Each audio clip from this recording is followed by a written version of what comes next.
You are now tuned into the truth frequency. We are TFR. TFR. Truth Frequency Radio. And then I made firm the heavenly circle, and made that the lower water which is under heaven collect itself together into one whole, and that the chaos became dry, and it became so. Welcome, friends. I'm your host, Zen Garcia. This is Secrets Revealed here on Truth Frequency Radio. I thank all of you for taking the time to join us this evening.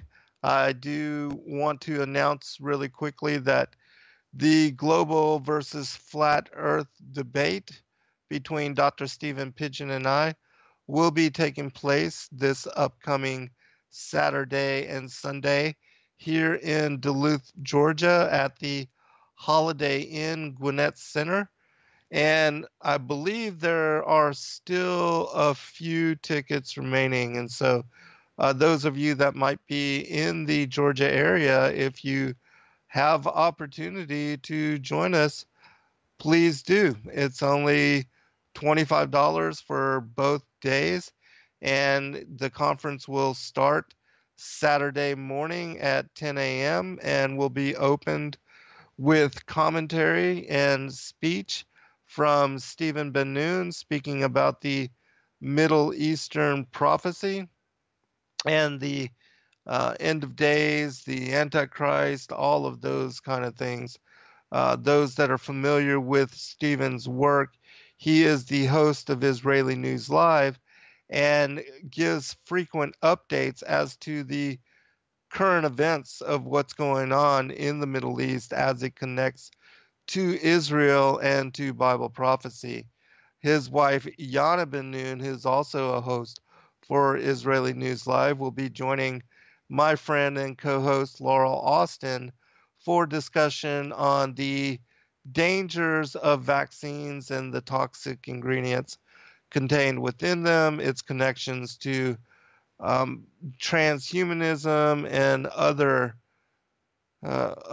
really dangerous consequences, disease and cancers and all kind of things that are related to the vaccines and the ingredients contained within them. And then we will break for lunch, and then afterwards, Dr. Pidgeon and I will be gathering for the global versus flat earth debate. And Stephen will be relating his belief that the scriptures support a heliocentric worldview, and I will be bringing forth my position as I have written about over the course of the last 3 years, having published 3 books on the topic. The first, The Flat Earth as Key to Decrypt the Book of Enoch, which specifically helps individuals to understand the book on the courses of the heavenly luminaries and how it is only by applying the motions of the sun, the moon, and the other wandering stars and heavenly luminaries as described by Enoch in these 12 chapters of this portion of the book of Enoch, that one can readily understand what he is talking about. And it's only by embracing the postulation that perhaps the earth is I know for certain that it is now, a flat circular plane, that I was then able to understand and to decipher the motions that are described within that text. And that was the premise for the book that I wrote on that topic. I followed up that book, which was published in June of 2015. In August of 2016, I released The Firmament Vaulted Dome of the Earth, which is the second book of the Flat Earth and Firmament trilogy. It is specific to what the firmament is and how the ancient peoples, as well specifically the Hebrew peoples, believed it to be a solid structure as described by Job, that it was a molten looking glass, and Amos as a vaulted dome which bound together the earth and the heavens. And so just about a week ago, I released the third book of the trilogy, Paradise, the Sides of the North, and the Mount of the Congregation, which describes the specifics of how the cosmology, the enclosed world system, how the structure of it was situated by the Most High God, how the seven heavens, together with the seven levels of the earth, join in unison with the seven levels of Sheol, and that it is these specific divisions which are described as the three levels, heaven, earth, and hell, as they come together to form the enclosed system. And so, and also specifically, I talk about how the structure of the vaulted dome, how deciphering what Lucifer in Isaiah 14 speaks about in establishing his own throne above the stars and the clouds of God in these sides of the north, that that these sides of the north is specific to the center of the vaulted dome, that all the walls of the firmament rise and coming together in unison, it is above the North Pole that the center, the apex, the pinnacle of the vaulted dome comes together in merger and creating the floor for what is the heavenly temple and the throne room of the Most High God.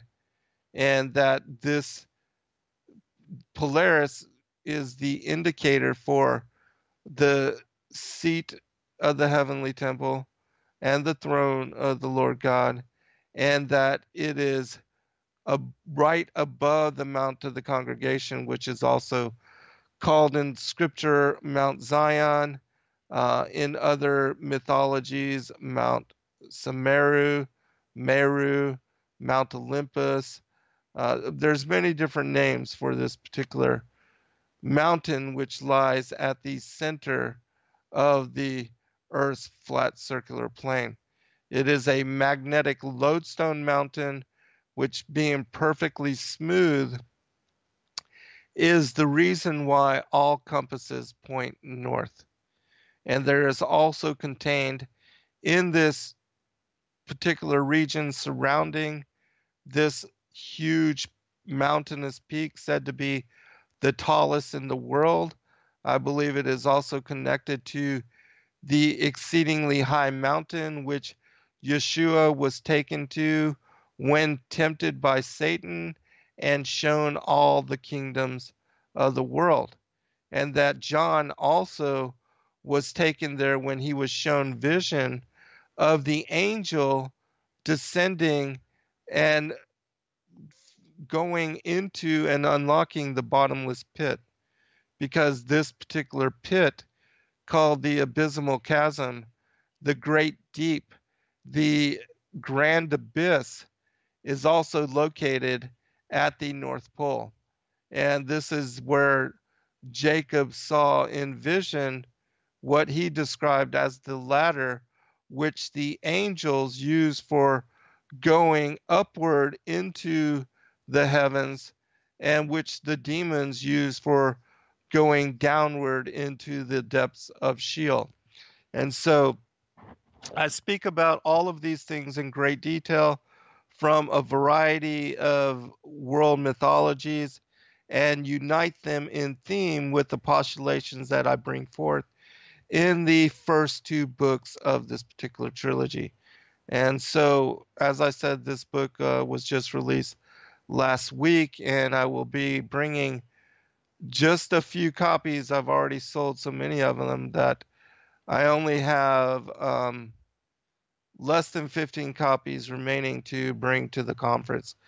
But also, for those that might be interested, I did publish my notes and my opening remarks and the support that I will be presenting tomorrow Saturday during the debate, the live debate between Dr. Pigeon and I. And I expect it to be a very cordial and honorable presentation and discussion. I have great respect for Dr. Pigeon as well as Yana and Stephen and the other guests that will be present there. And so I look forward to the fellowship. And you can find this particular book also under sacredwordpublishing.net, which is the publishing company that we run.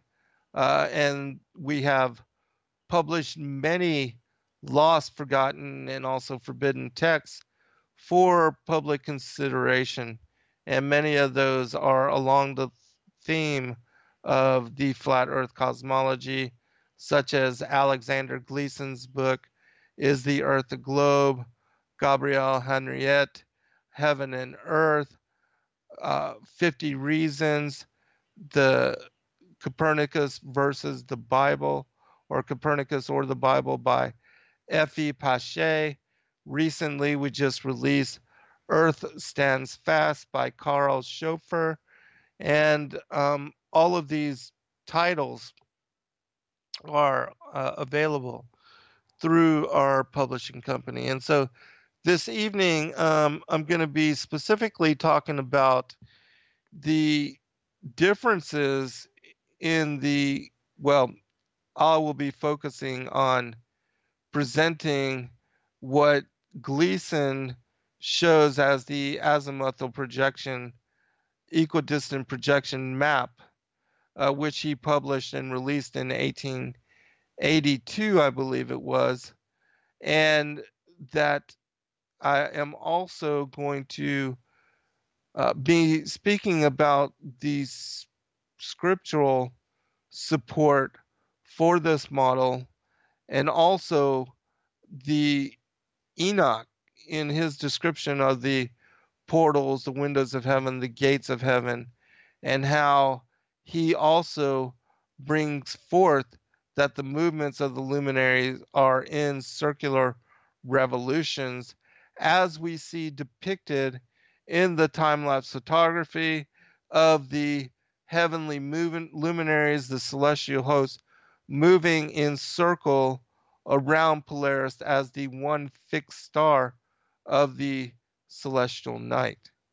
And that we see even in the phenomena of the midnight sun that one can witness on the summer solstice or near the summer solstice, when the sun reaches closest towards the northern pole, that it will stay and remain in circular motion, going from east to west and then back north and east, as Enoch describes, in a circular revolution, and remain constant above the horizon for this continuous circular motion over the course of even up to 72 hours.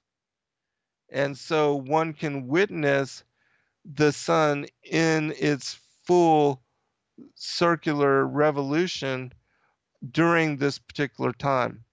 And so, in my opinion, it's undeniable that the sun is moving in a circle, as are all the other heavenly luminaries.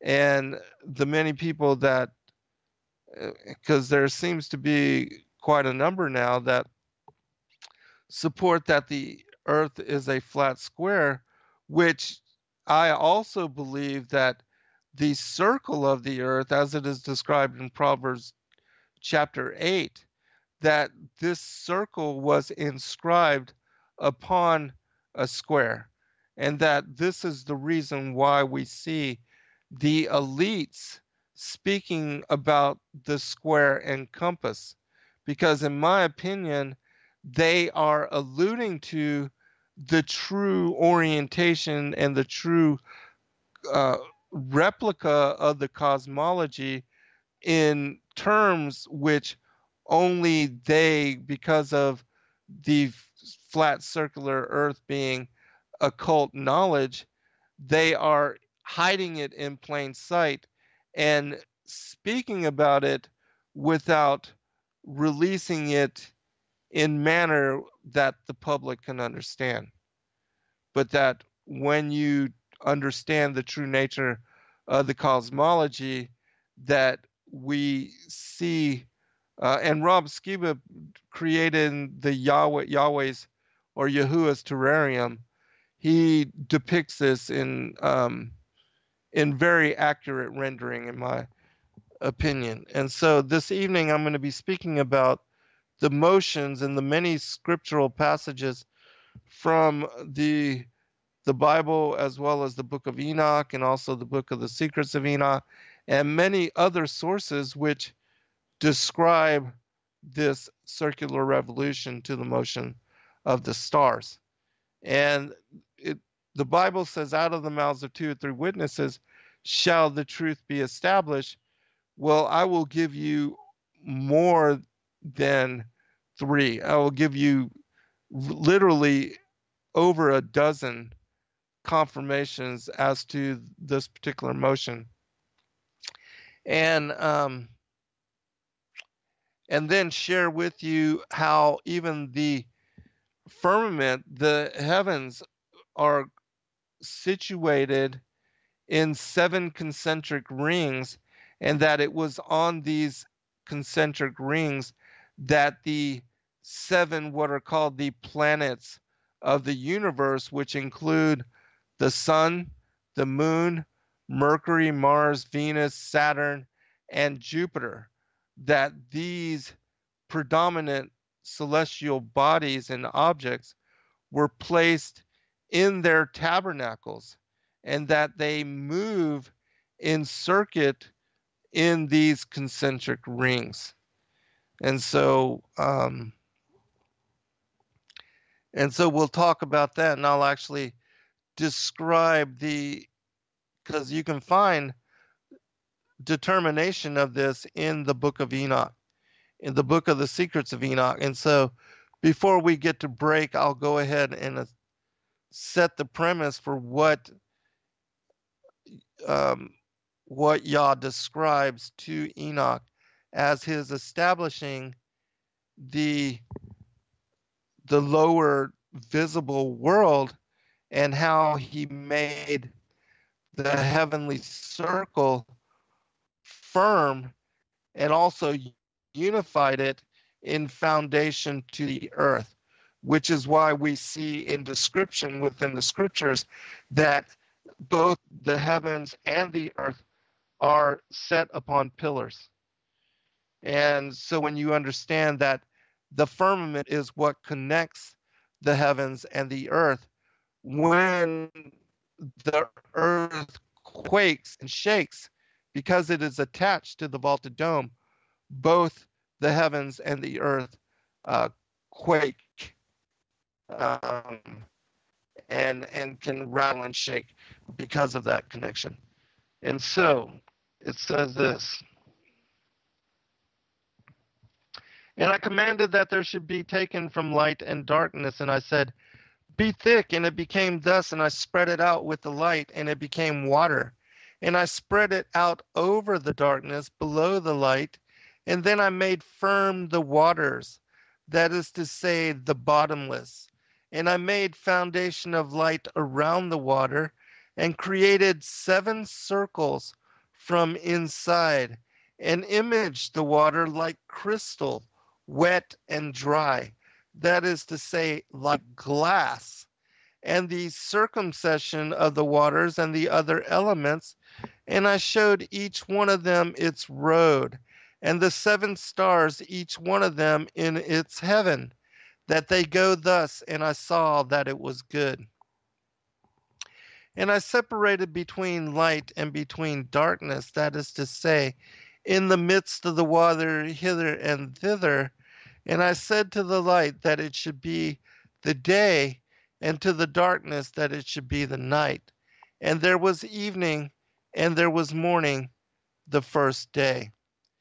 And then I made firm the heavenly circle, and made that the lower water which is under heaven collect itself together into one whole, and that the chaos became dry, and it became so. Out of the waves I created rock hard and big, and from the rock I piled up the dry, and the dry I called the earth, and the midst of the earth I called the abyss, that is to say, the bottomless. I collected the sea in one place and bound it together with a yoke. And I said to the sea, Behold, I give you your eternal limits, and you shall not break loose from your component parts. Thus I made fast the firmament. This day I called me the first created. The Book of the Secrets of Enoch, chapter 25, verses 1 through 28. I'm going to skip down to another passage which describes the 7 planets which were placed into these concentric rings and that have their circuits contained within the boundaries of them. From chapter 30.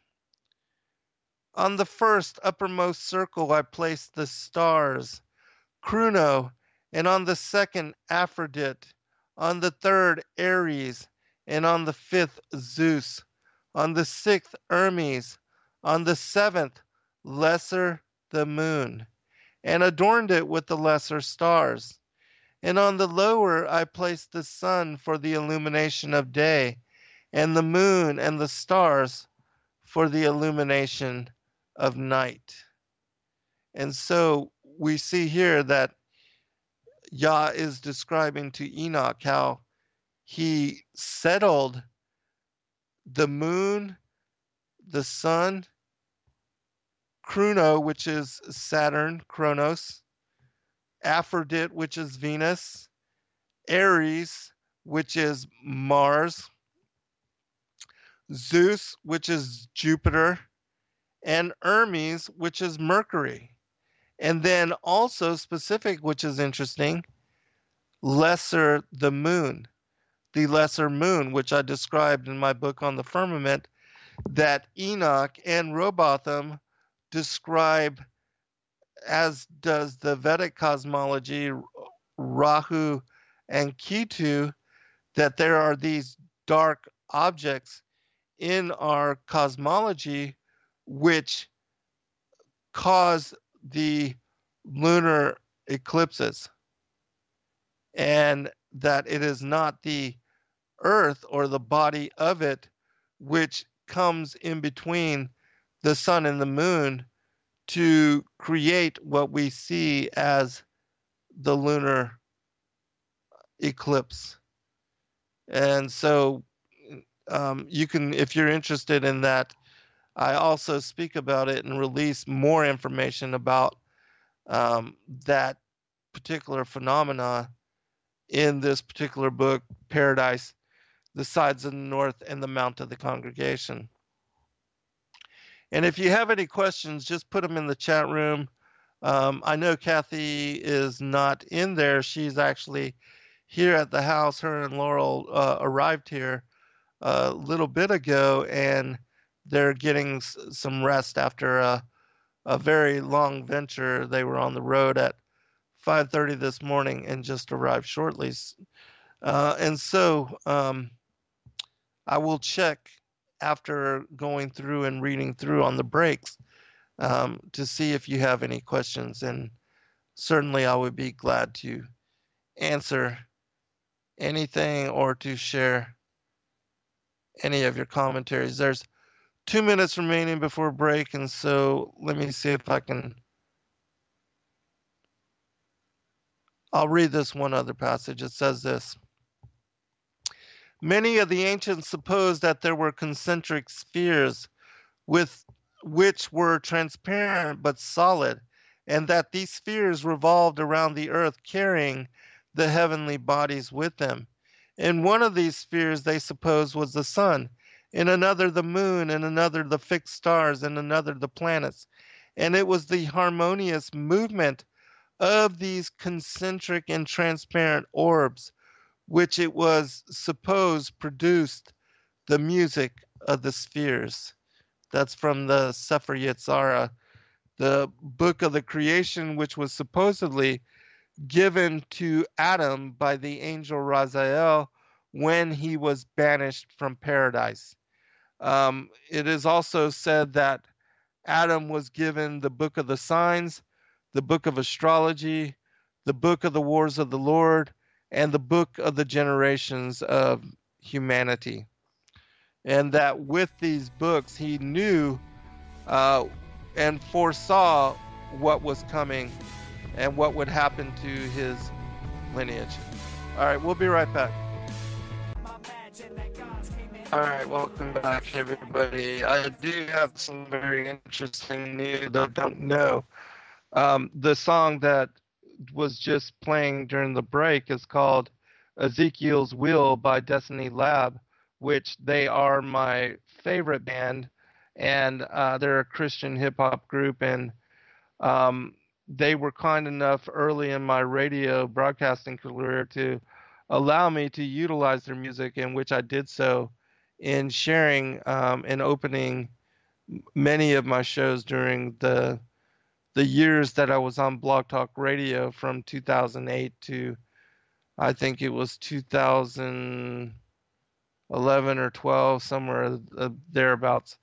But anyways, we are working with them through Sacred Word Publishing to bring forth a book of their lyrics. And they have upcoming very soon as well the release of their 4th album. And we're going to try to release that album and this book of lyrics together in tangent, so they will complement each other. And hopefully we are also talking about possibly creating a DVD of their live music, and so I pray that does come together, because I know many of you would be interested in seeing them perform live, and I know myself I would love to bear witness and to be able to see that, because as I said, they are my favorite band, and I have a lot of respect for their music, and their lyrics are deeply profound. And if you have not been exposed to the music, you can find them on YouTube, Destiny Lab, and they have many videos created of the various selections from their different albums. And so, yeah, check it out. Their music is fantastic. And so anyways, let me get back to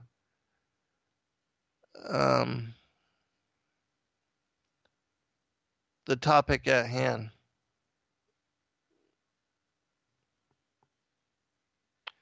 I guess I should share a couple of comments there. Comment Man was talking about King Solomon and how he rode around, according to the ancient traditions, upon a magic carpet, much like is talked about in the story of Aladdin.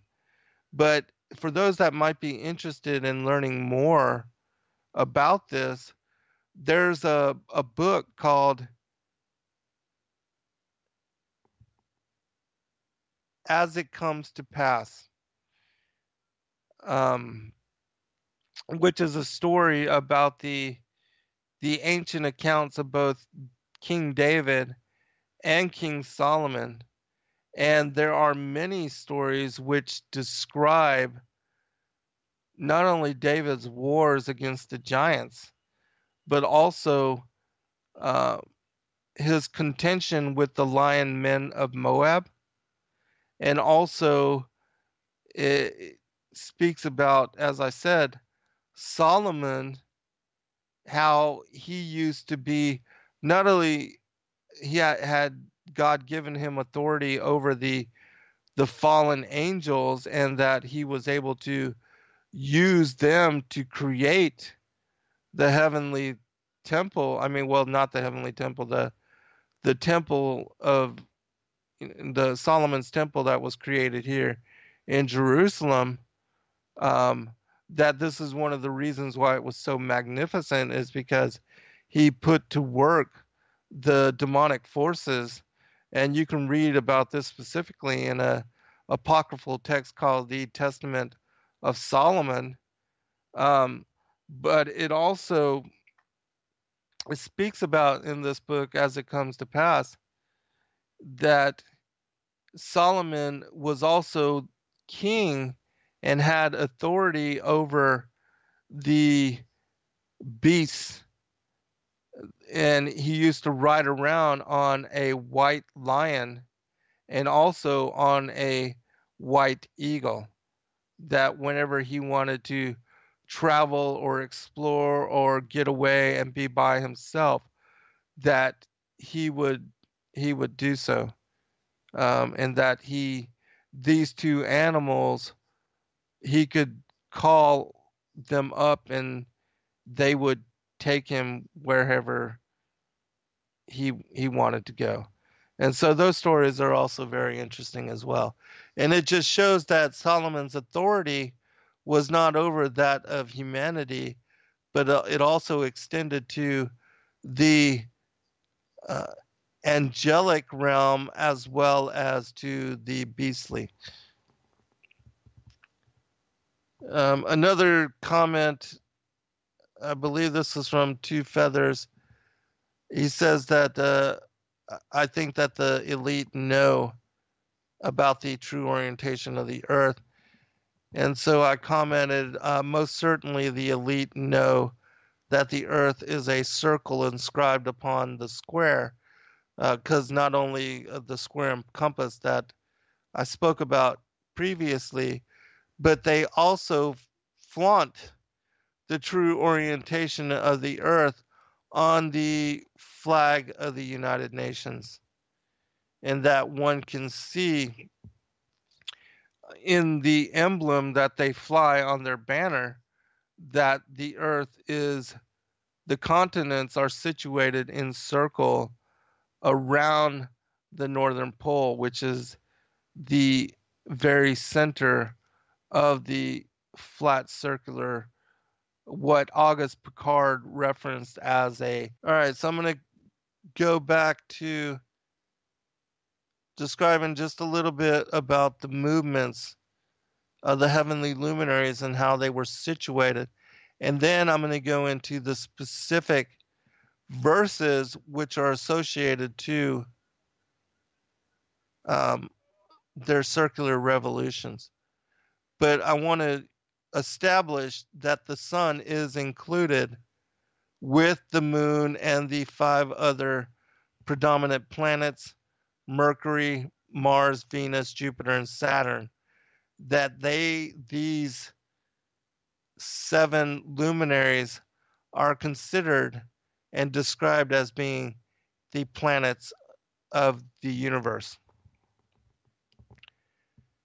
From the Book of the Bee, it says this: on the 4th day, God made the luminaries, sun, moon, and stars of 3 substances, air, light, and fire.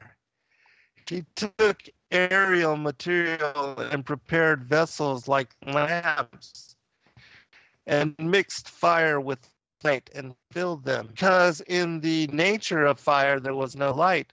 In that of light, the fire imparted heat to the light, and the light gave luminosity to the fire.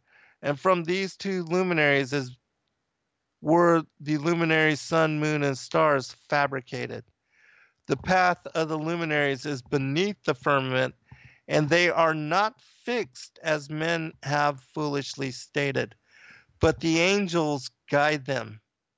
Mar Isaac says, the sun performs his course from the east to the west and then goes behind the lofty northern mountains the whole night until he rises again in the east.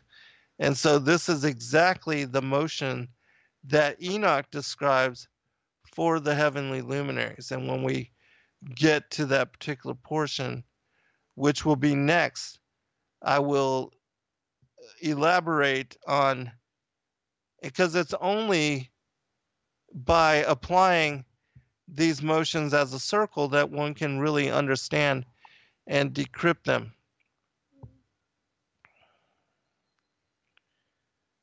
All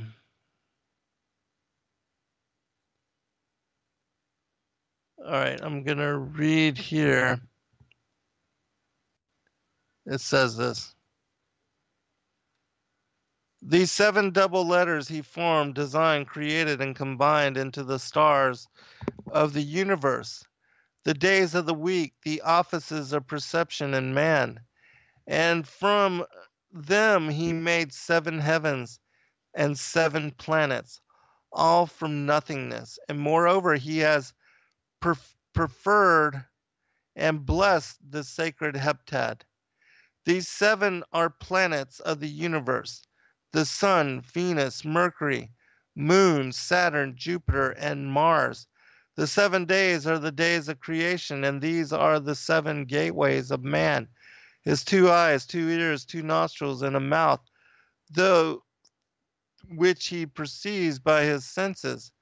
By these 7 letters were also made the 7 worlds, 7 heavens, 7 lands, 7 seas, 7 rivers, 7 deserts, 7 days, and 7 weeks from Passover to Pentecost, and every 7th year a jubilee. That's the Sefer Yetzirah.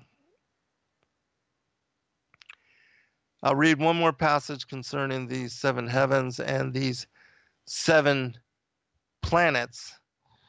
It says this: the 7 days of the week are called after the 7 planets: the Sun, Venus, Mercury, the Moon, Saturn, Jupiter, and Mars.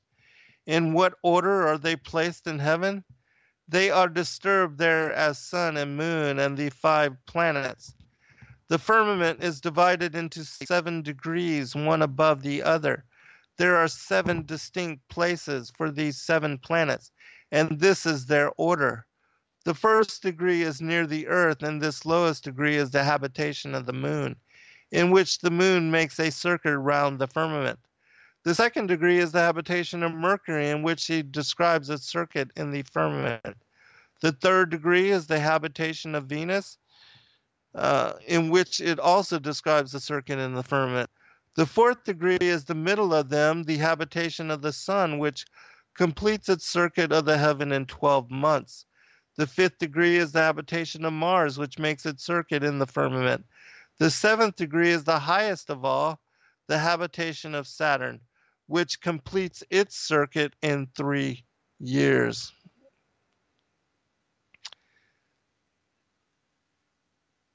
I'm going to skip down to one final part. If you can find this particular verse that I'm reading from, it's the Chronicles of Jerahmeel, Jerahmeel, and it is found in chapter 4, and I was reading the 1st through the 5th verses. I'm skipping over the 6th through the 9th, and I'm going to pick up again reading there. But I do recommend people read it because the entire thing is just fascinating. Actually, I'm going to skip to 10. It says this: hence, the rabbis have said that the orbit of the sun and the circuit of the moon, the orbit of the stars, the arrangement of the planets, the calculation of the circuits, the lengths of the days, and the division of the hours, which are at first long and then become gradually shorter, are all the work of God. And so now I'm going to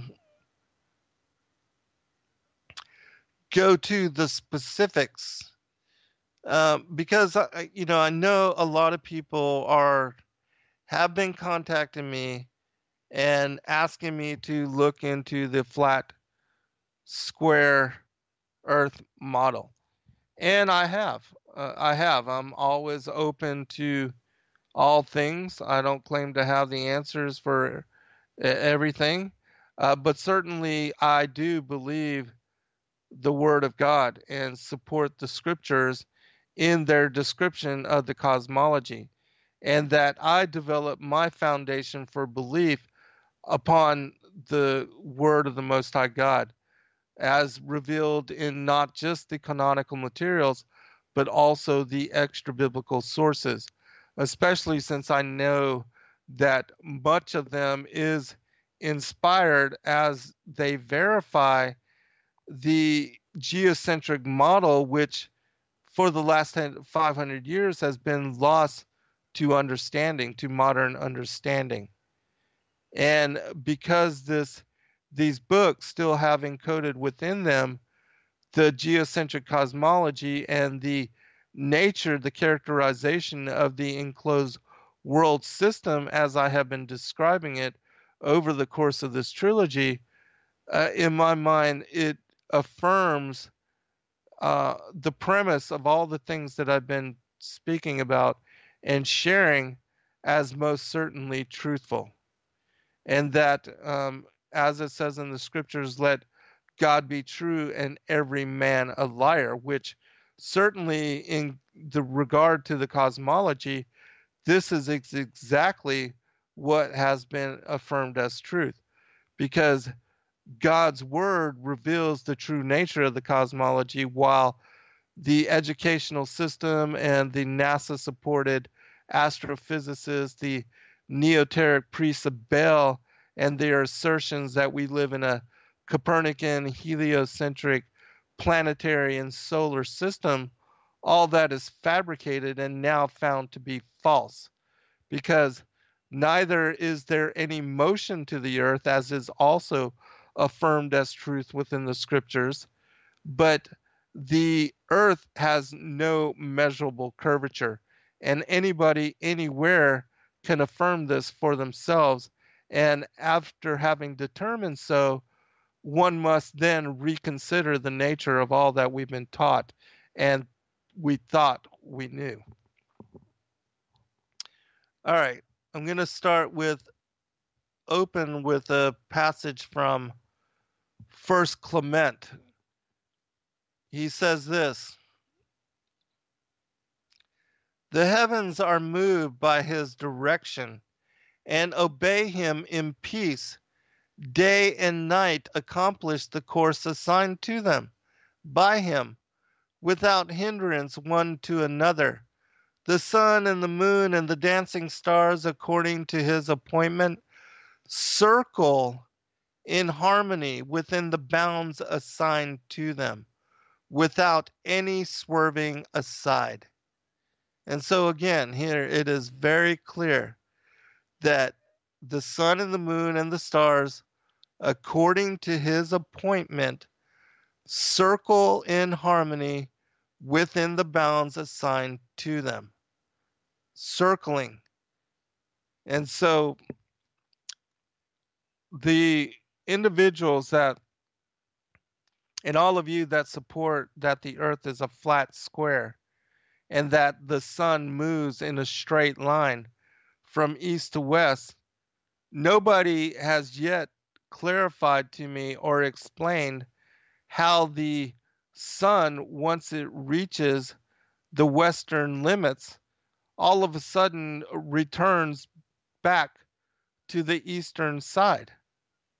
I mean, basically, you're telling me that it just pops over there, like a heart monitor. And I just don't buy that. And I know that many of you are trying to use the Book of Enoch for support, that it goes through this eastern portal or goes through the western portal and just somehow pops back out to the other side. But that's not at all what the Book of Enoch says.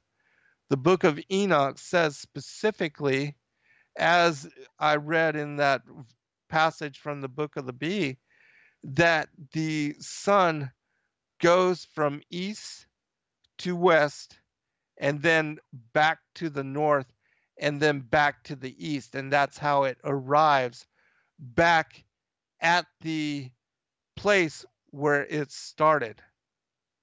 And again, you can understand all of these movements in clarity when you apply them to back the circle of the earth as backdrop, almost like if you're looking at a clock's face, and then you see these motions east to west and then north to east.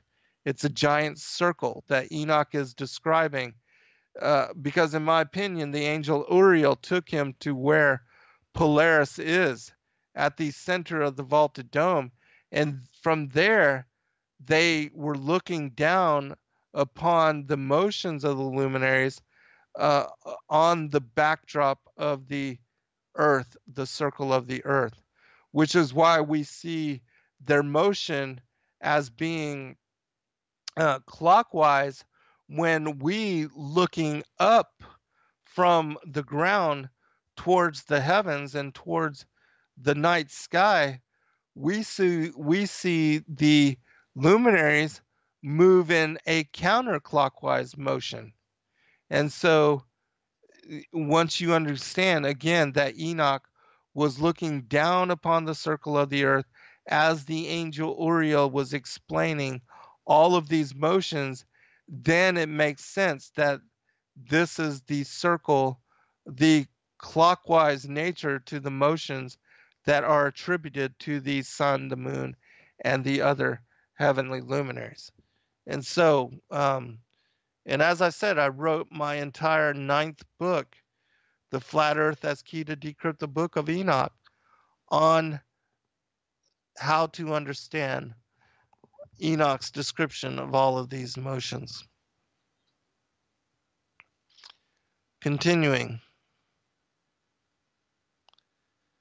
This is from the Wisdom of Solomon. It says, "But deemed either fire or wind or the swift air or the circle of the stars or the violent water or the lights of heaven to be the gods which govern the world, with whose beauty, if they being delighted, took them to be gods, let them know how much better the Lord of them is, for the first author of beauty hath created them.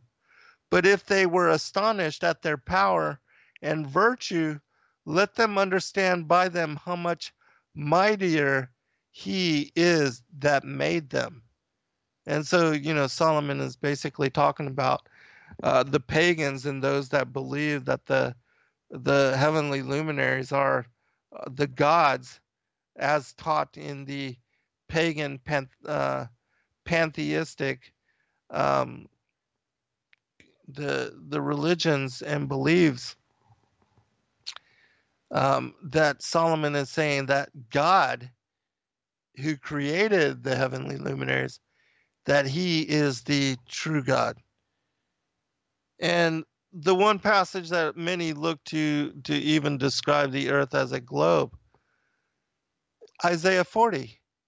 "It is he that sitteth upon the circle of the earth, and the inhabitants thereof as grasshoppers, that stretches out the heavens as a curtain, and spreadeth them out as a tent to dwell in." Understanding that metaphor, the circle of the earth is the floor for the heavens spread as a curtain above them. They create the walls and the roof of what is described as the tabernacle or the tent. And so Isaiah is describing here the enclosed world system, as Amos also talks about it in 9:6, especially the New American Standard Bible version, of the vaulted dome binding the heavens to the earth. In Proverbs chapter 8, it says the same thing. "When he prepared the heavens, I was there. When he set a compass upon the face of the depths. In the New American Standard Version, it says that he set he inscribed a circle upon the waters of the deep. I'll read once more the version from the Book of the Bee, the short passage, where it says, Mar Isaac says, the sun performs his course from the east to the west and goes behind the lofty northern mountains the whole night. And so when it is circling back from the west to the north and to the east, that is where those that are in the southern portion of what was the first movements of the sun from east to west, that it's moving back in the opposite direction.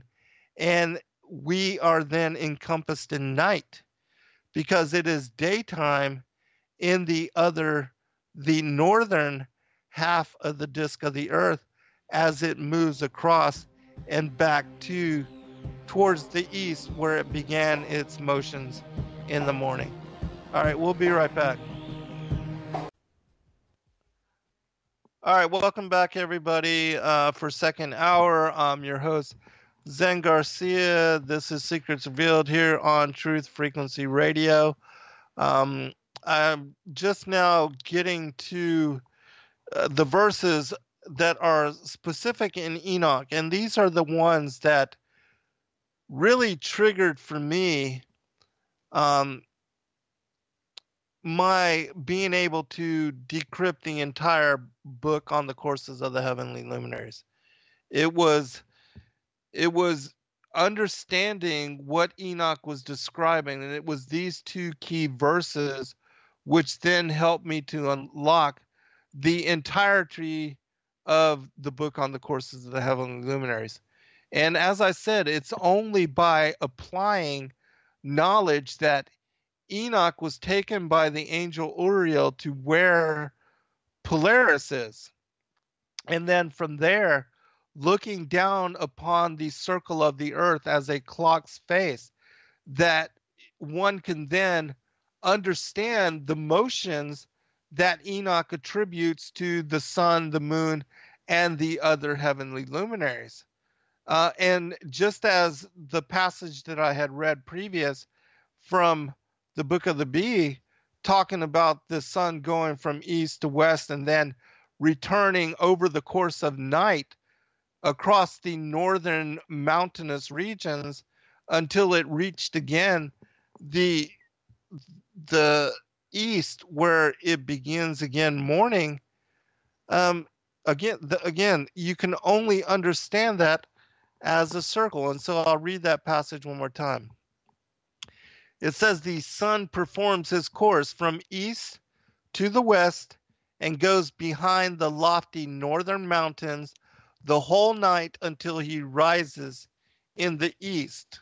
And so, the people that are supporting that the earth as a flat square and that it's going from east to west and then somehow just popping back to the east, they're ignoring the other half of its circuit, that once it reaches the west, it returns back to the north and then comes back towards the east, which again is a circle. It's not that it just goes from east to west and then suddenly pops back over to the east to begin its what they say is a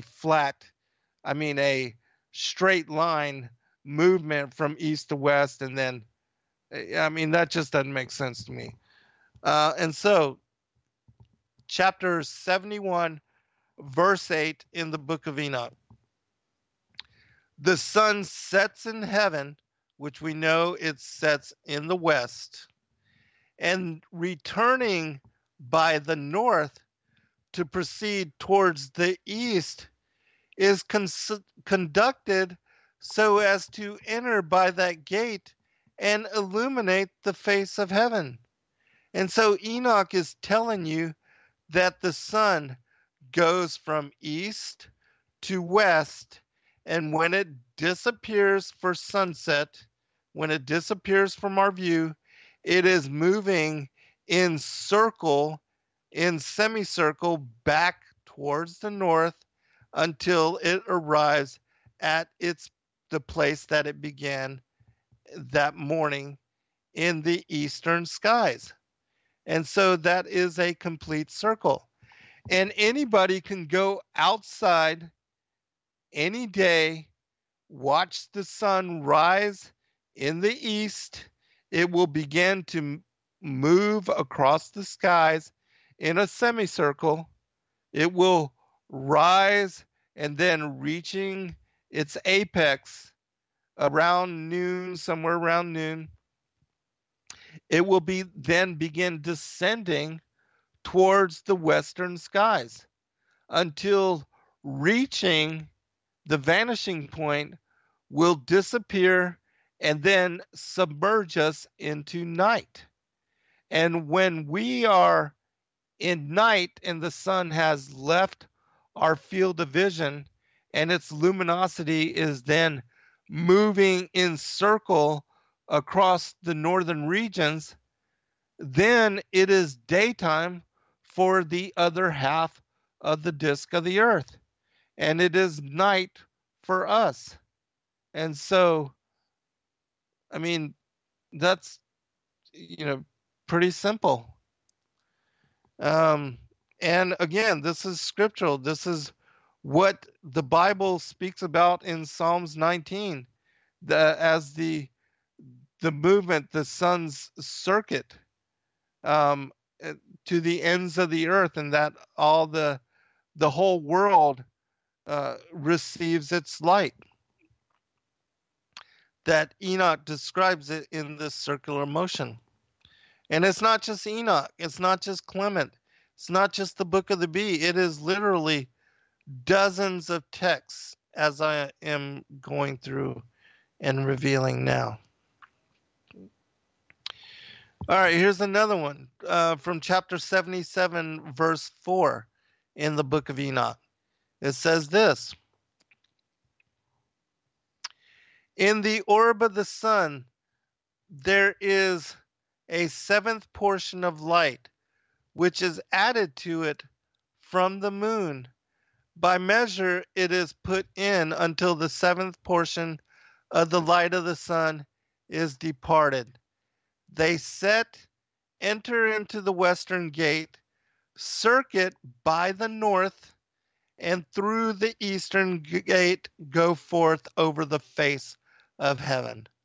And so again, Enoch is affirming, this is the second witness in the Book of Enoch as to the circular motion of the sun and the moon and the other heavenly luminaries. They all move in the same circular motion, that they set. Where do they set? In the western skies. They enter into the western gate, circuit by the north. That's the part that they're going to, all the people that support a flat square earth and that the sun is moving only in a straight line from east to west, they ignore this aspect of it, and that it is by moving and returning from the north to the eastern gate in a circle that the sun arrives to where it began in the morning. I mean, it doesn't get any clearer than that. But just to give you many more confirming witnesses, we will now go to the Book of the Secrets of Enoch, because Enoch describes in both texts, in First Enoch and also Second Enoch, this same motion. He attributes the same circular circuit to the movements of all the celestial bodies: the sun, the moon, Mercury, Mars, Venus, Saturn, Jupiter, and all the other heavenly luminaries. They all move in circle, as we see depicted in, again, the time-lapse photography of the star trails over the course of a night. It says this, chapter 11, verse 1 through 3, Book of the Secrets of Enoch.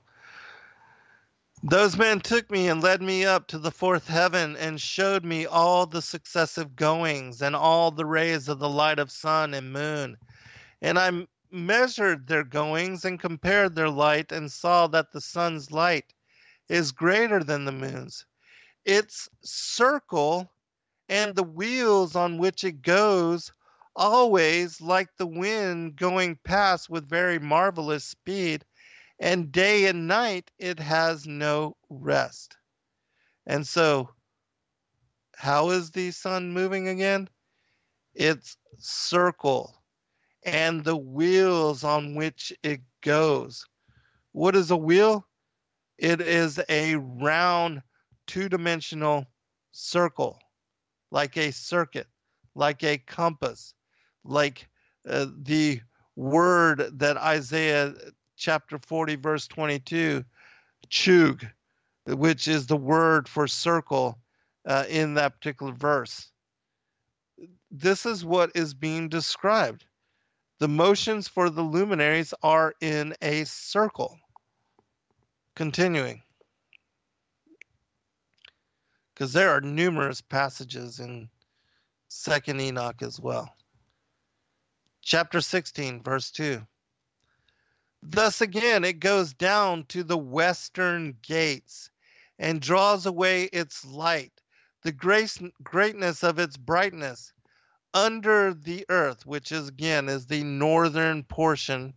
For since the crown of its shining is in heaven with the Lord and guarded by 400 angels, while the sun goes round on wheel under the earth, which, it doesn't really go under the earth. That's just what we see visually, our perspective, because it leaves our field of vision. It appears to go under the earth, but really it's just moving towards the northern portion of its circuit, and moving across that half of the flat disk, it returns in the morning to the east, which is exactly what this passage is stating as well. So, while the sun goes round on wheel under the earth and stands 7 great hours in night, and so for the 7 hours of night, it is moving across the northern half of its circuit, and spends half its course under the earth. When it comes to the eastern approach in the 8th hour of night, it brings its light and the crown of shining, and the sun flames forth more than fire. And so again, this passage in the Book of the Secrets of Enoch is describing the same thing that we see in the other 2 verses from the Book of Enoch. He's describing the sun disappearing from the western gates, moving northward over the course of night until returning in the morning, and then entering into our luminosity, our field of vision. It lights up the skies in sunrise. I mean, it's very clear. But just to give you more, we'll continue. Chapter 16, verse 7. And when the western gates are finished, it returns and goes to the eastern, to the lights, and goes thus day and night about the heavenly circles, lower than all the circles, swifter than the heavenly winds, and spirits and elements and angels flying. Each angel has 6 wings. And so here again, it's telling you that the sun goes from east to west and then back west to east, as we'll see in a couple of these other verses. Chapter 24, verse 4, it says, For before all things were visible, I alone used to go about in the invisible things, like the sun from east to west, and from west to east. And so again, here, this is Yah telling Enoch how he used to go about in the invisible, from east to west and then back west to east, which again is a circle. It's not east to west and then suddenly pops back over to the east and continues going east to west. No, it's going from east to west and then back west to east. Very clear. Continuing. I have measured and described, this is from chapter 40, verse 3 and 4. I have measured and described the stars, the great countless multitude of them. What man has seen their revolutions and their entrances? For not even the angels see their number, while I have written all their names. And I measured the sun's circle and measured its rays, counted the hours. I wrote down to all things that go over the earth. The sun's circle. There you go.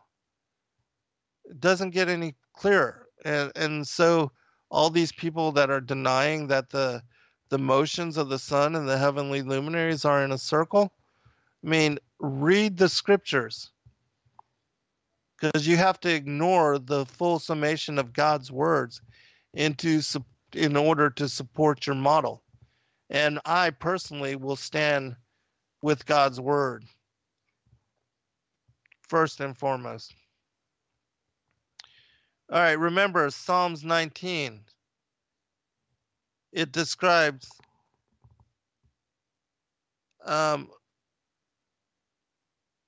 in them hath he set a tabernacle for the sun, which is as a bridegroom coming out of his chamber, and rejoiceth as a strong man to run a race.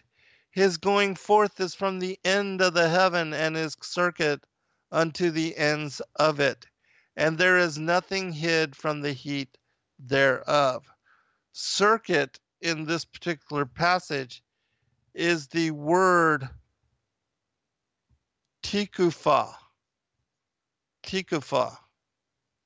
which is a strange Hebrew word.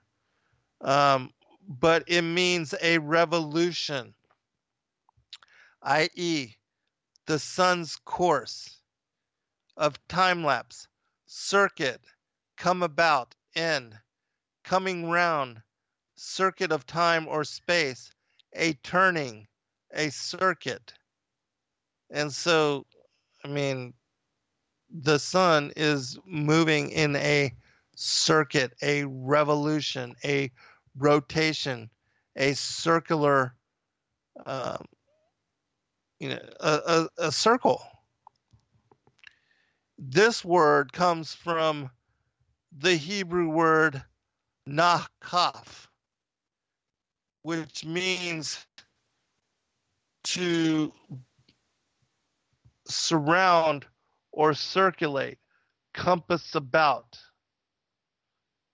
go round about, enclose, round. And so, circuit means to go in a circle. It's very clear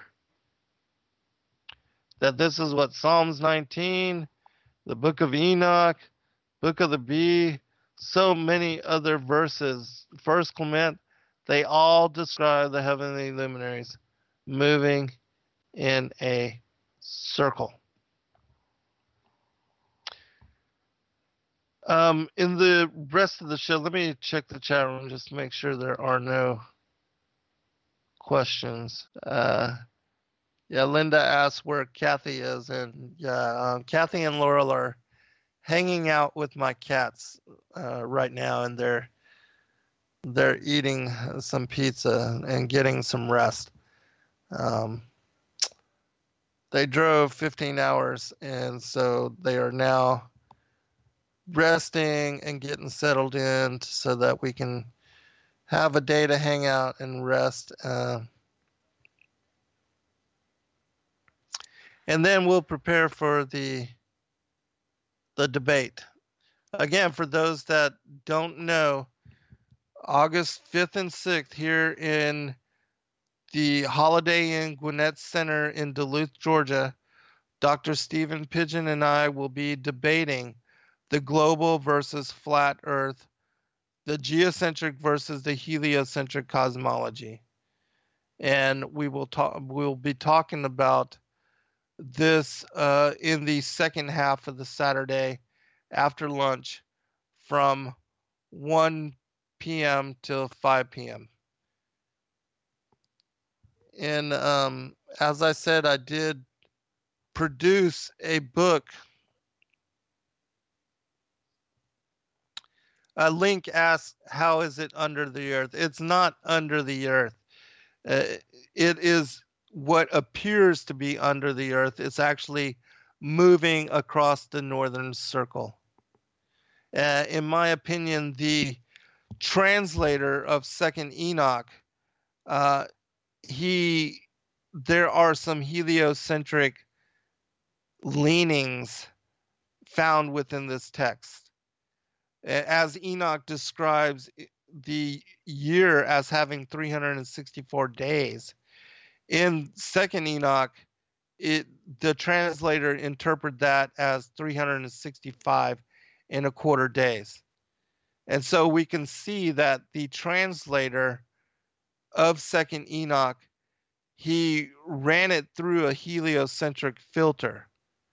But Enoch's descriptions of the cosmology is very clear, and it is still encoded into the text in the manner that one that has the eyes to see can understand what Enoch is truly describing, even with the bias that was overlain upon the text by I believe what is a Copernican worldview, that the translator tried to fit it into the heliocentric model as best he could. But as I am showing you, the description of the motions of the sun, it's very clear that Enoch is describing it in a circle over and over and over multiple times, even in this particular text. All right. Continuing. All right, now I'm going to explain the movements and the motions as detailed in chapter 71 in the book of Enoch, to help people to understand what Enoch is describing as the six gates of heaven and how they line up, and how what Enoch is talking about as the movement of the sun through these six gates, that he's basically describing the sun as it courses back and forth, as we see depicted by the analemma, that the sun moving back and forth between the Tropic of Capricorn and the Tropic of Cancer, or what is the winter solstice and the summer solstice, that when the sun reaches the Tropic of Capricorn, it is at its southern limit. And it's on the winter solstice that it reverses course and begins moving up through the first three gates of heaven as described by Enoch. But Enoch begins his description of the movements of the sun when it is on the fourth gate, which is the gate which is right above the equator. Because when the sun is on the equator, that is the vernal equinox. It divides the day into perfect 12-hour segments. And it is also on this day that spring, the season of spring, begins the year.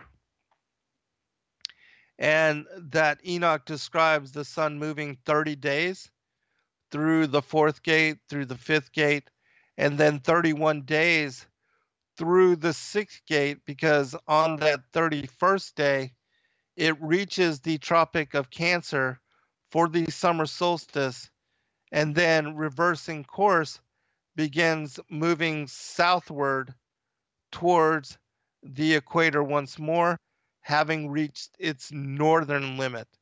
This is why the ancients were able to, watching over the course of the year, the sun moving back and forth between the tropics, that they could mark on the summer solstice and the winter solstice where the sun reached its southern and northern limit, and then reversed course and began moving in the opposite direction.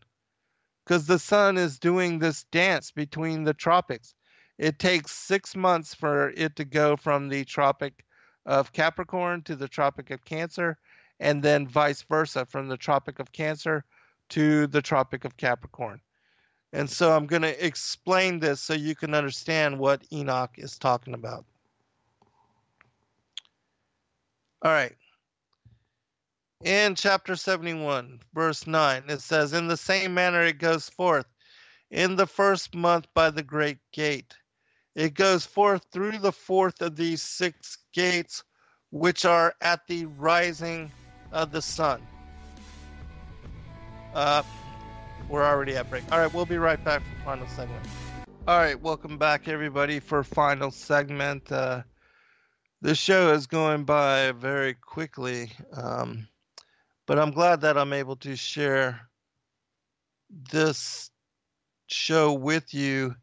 Many of you that do follow our YouTube channel at Zen Garcia and also Endeavor Freedom, our main YouTube channel, know that I did a show with Darren Nesbitt where he brought up his belief in the flat square model.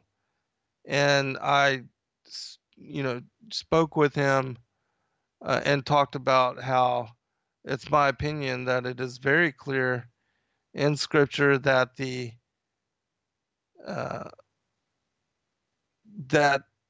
motion for the heavenly luminaries, and especially the sun, that it is most certainly affirmed as being in a circle.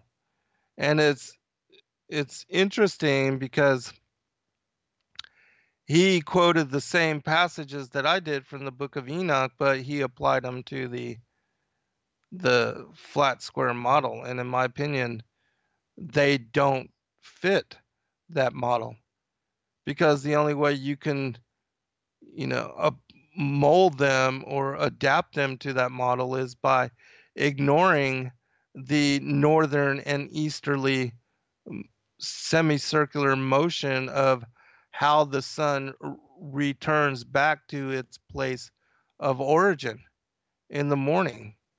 And so Enoch is not describing it going from east to west and then all of a sudden popping back towards the east, just because they believe that it just jumps back over to begin its its movements in the morning. But that just does not at all make any kind of sense to me, especially when it's clear, as I have shown over the course of this show, that the scriptures convey that the movements of the sun and the stars and the other heavenly luminaries are in a circuit. And if you understand this circular motion, it makes sense that it moving in a circle, that once it, because again, as we see it when you can watch the sunrise, it will cross in a semicircle across our southern skies, and reaching the midway point of near noon, or when it reaches its apex, it will start to move lower in the skies until reaching the western horizon, disappear for sunset.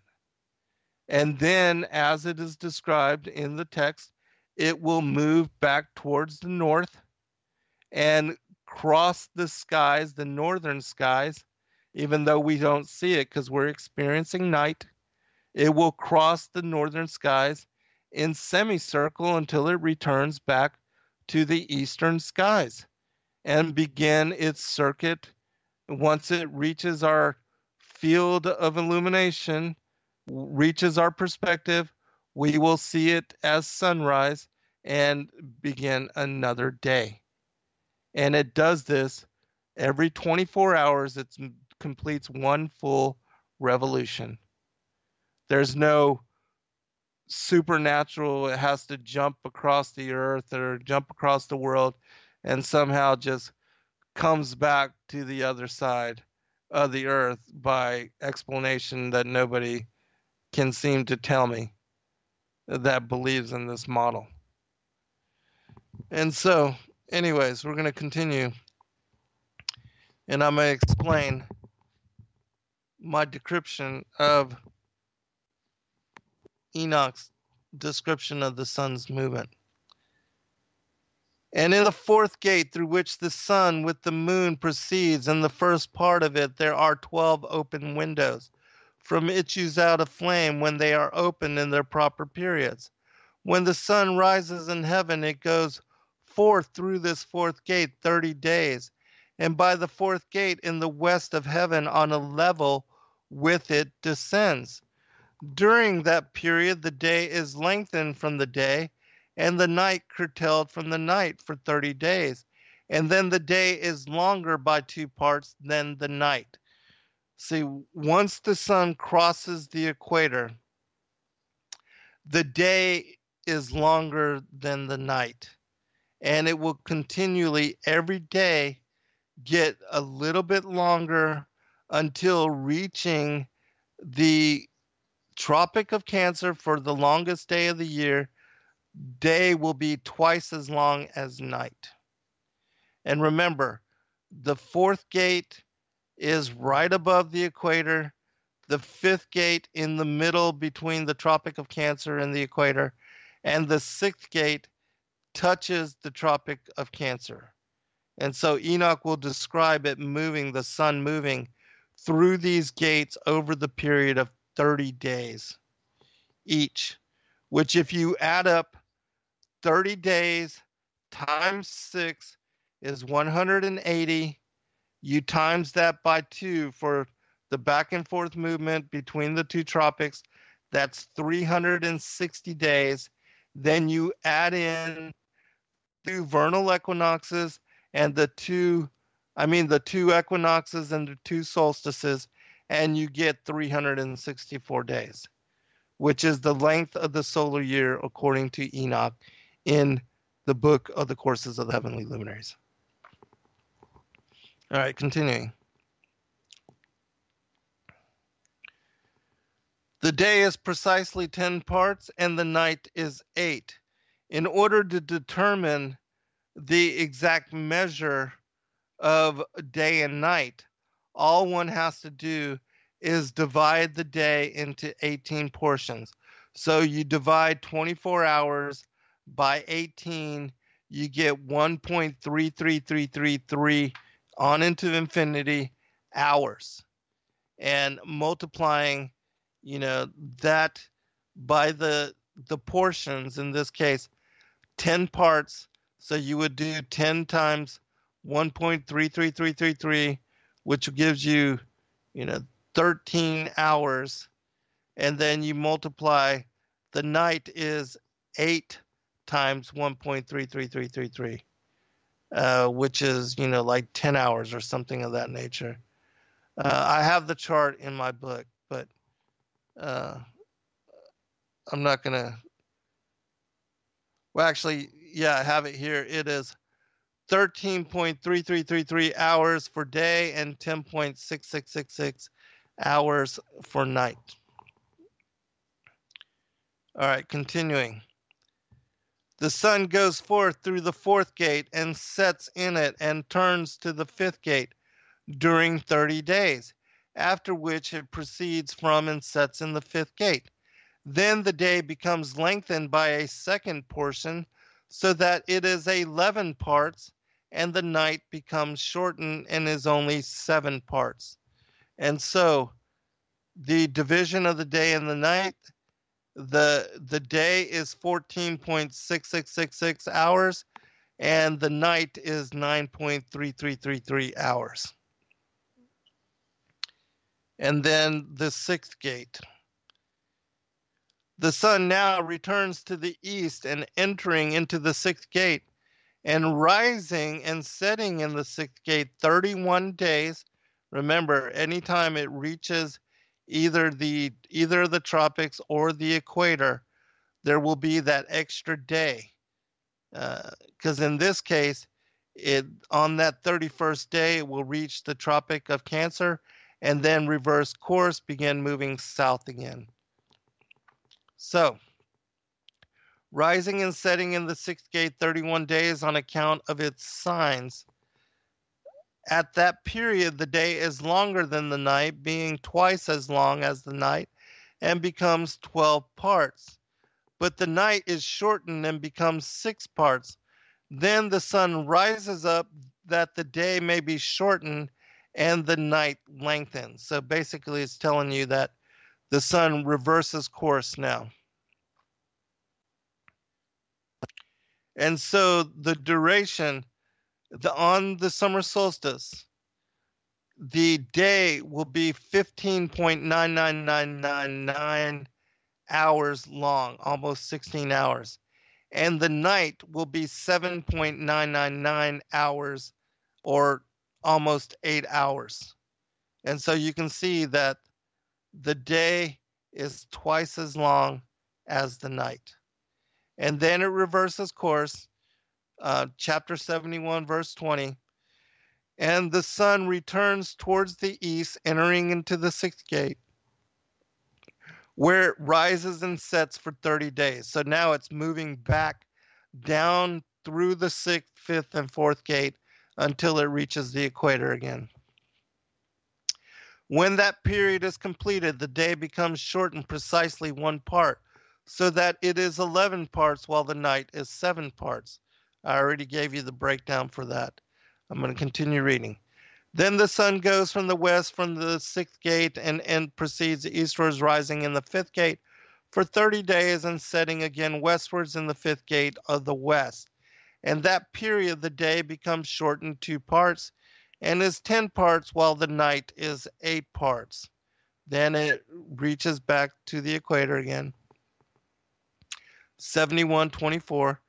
Then the sun goes from the fifth gate as it sets in the fifth gate of the west and rises in the fourth gate for 31 days on account of its signs setting in the west. At that period, the day is made equal with the night, and being equal with it, the night becomes 9 parts and the day 9 parts. And so the sun has reached again the equator for what is the autumnal equinox, beginning the season of fall. And then it begins to move into southern latitudes. It will go through the third, the second, and the first gate until reaching the Tropic of Capricorn. Continuing, because I know I'm running out of time.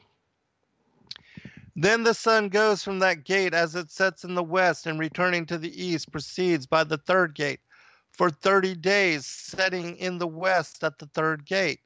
At that period, the night is lengthened from the day during 30 mornings, and the day is curtailed from the day during 30 days, and the night being 10 parts precisely, and the day 8 parts. And so, for people that are living in the northern latitudes, like I am here in the east coast of the United States of America, our summer is when the sun is in the northern latitudes, when it is crossed the equator and the day is longer than the night for us. But those that are in southern latitudes, their summer is actually when the sun crosses the equator and begins moving into southern latitudes. But for us, the night is longer than the day, as is explained here in the book of Enoch. So, At that period, the night is lengthened from the day during 30 mornings, and the day is curtailed from the day during 30 days, the night being 10 parts precisely, and the day 8 parts. Continuing, the sun now goes from the third gate as it sets in the third gate in the west by returning to the east. It proceeds by the second gate of the east for 30 days. In like manner, it also sets in the second gate in the west of heaven. At that period, the night is 11 parts and the day 7 parts. Then the sun goes at that time from the second gate as it sets in the second gate in the west, but returns to the east, proceeding by the first gate for 31 days, and sets in the west in the first gate. At that period, the night is lengthened as much again as the day. It is 12 parts precisely, while the day is 6 parts. And so, once it reaches the first gate, it reaches the Tropic of Capricorn, it reverses course, and the 31st day is the winter solstice. Then it begins moving northward back towards the equator. Continuing. The sun thus has completed its beginnings, and a second time goes round from these beginnings. Into that first gate it enters for 30 days, and sets in the west in the opposite part of heaven. At that period the night is contracted in its length a fourth part, that is one portion, and becomes 11 parts. The day is 7 parts. Then the sun returns and enters into the second gate of the east. It returns by these beginning 30 days, rising and setting. At that period, the night is contracted in its length. It becomes 10 parts, and the day 8 parts. And so you can see that, when it reached the Tropic of Capricorn, night was twice as long as day. But now the night is starting to contract again, and the day is increasing, gaining momentum. We're almost through with the circuit here. At that time, the night becomes shortened. It is 9 parts, and the night is equal to the day. The year is precisely 364 days. This is chapter 71, verse 42. And so once it reaches and crosses through the third gate, it reaches again the equator, which is right between the third and the fourth gate. And when it touches the equator for the vernal or the autumnal equinox, it takes this 31st day to cross the equator, and that is the equinox, either the vernal or the autumnal equinox, and then it begins another year. And so Enoch describes the motions of the sun through the fourth gate, the fifth gate, the sixth gate, back down through the sixth gate, the fifth gate, and the fourth gate, reaching the equator again, and then it moves into southern latitudes through the third gate, the second gate, the first gate, reaching the Tropic of Capricorn. It reverses course and begins moving upward through the first gate, the second gate, and the third gate. Crossing the third gate, it reaches the equator for the vernal equinox and begins an entire new solar year.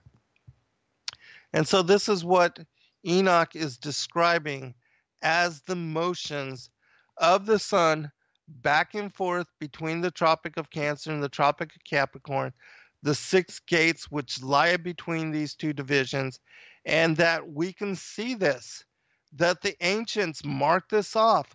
They marked with different pyramids, different obstacles.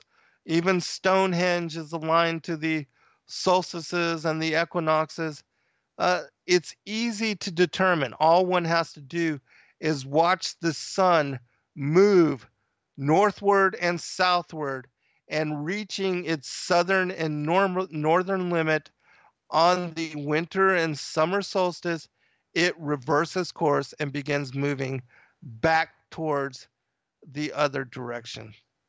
And so this is the dance that the sun is doing over the course of a year. We see this reflected in the analemma. And so, in my opinion, there's no other way to correctly understand and decrypt Enoch's descriptions of the movements of the earth, of the sun and the moon through these gates of heaven. And I show in my book, The Flat Earth as Key to Decrypt the Book of Enoch, the exact divisions of these movements, of these motions.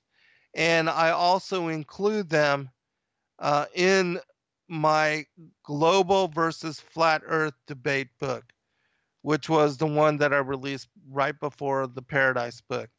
And that one in and of itself is like 100 and I don't even remember, 120, 30, something like that pages. And what I did is I took specifically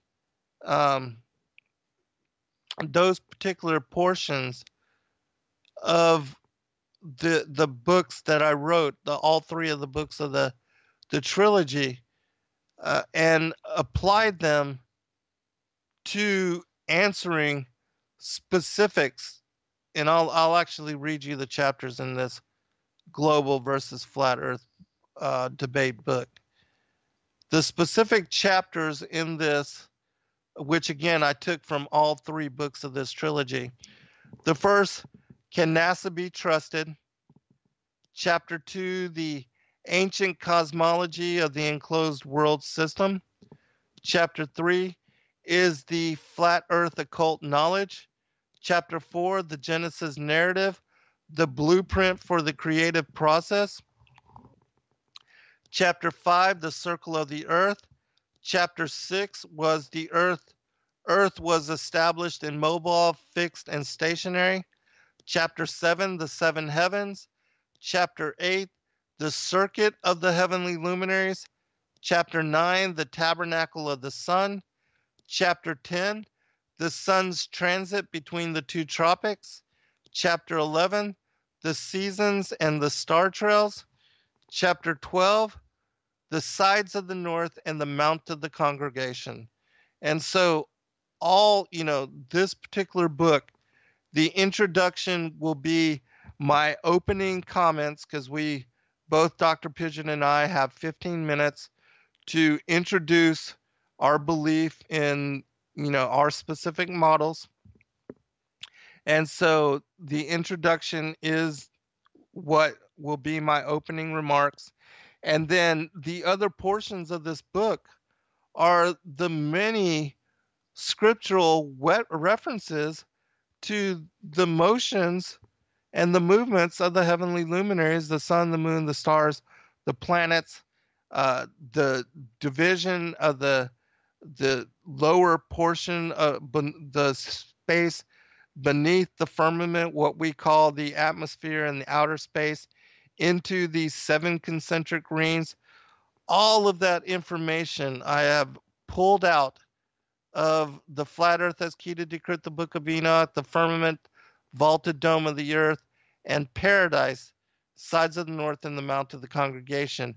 And I put all of that into this particular book.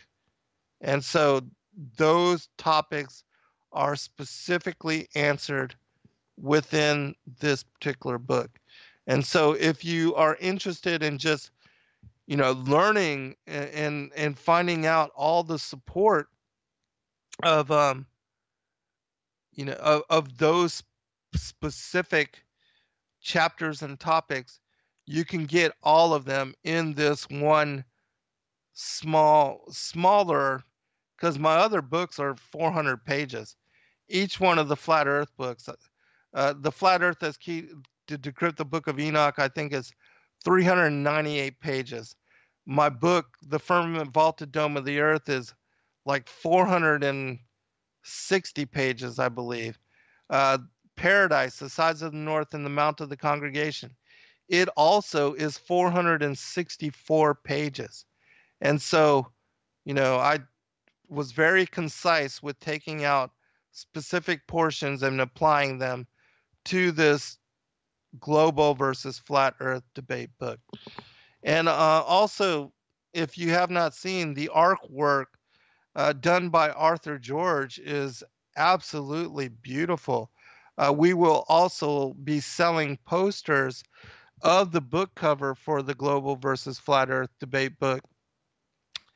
You can find some of his posters because he drew the covers for 50 Reasons, Copernicus versus or the Bible, and also The Earth Stands Fast. And he also drew the new version of the Paradise cover, which is absolutely beautiful too. And so all those we are making into posters as well. You can find them on sacredwordpublishing.net. They are printed on 55-pound bonded heavy poster board paper, and they are laminated, and they're absolutely beautiful, perfect for framing or for just hanging up as they are, because you could certainly do that. The lamination will help protect them and preserve them for a very long time. But I appreciate all of you. Thank you for listening. I do hope that this show helps you to understand why I believe that the scriptural model for the geocentric cosmology talks about and describes the motions of the heavenly luminaries and the sun specifically as being in a circle, and that it is only by understanding its movements in a circle that one can really understand the book of Enoch, and also how the sun gets back to the east in the morning.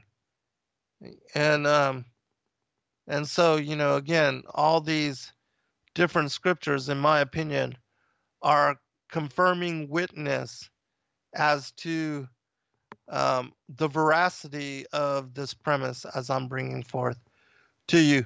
I hope to see many of you and to meet many of you this upcoming weekend. It will be a blessing. Thank you again for listening. God bless all of you in your journeys and your travels. Hope to see you Saturday. Be blessed all day.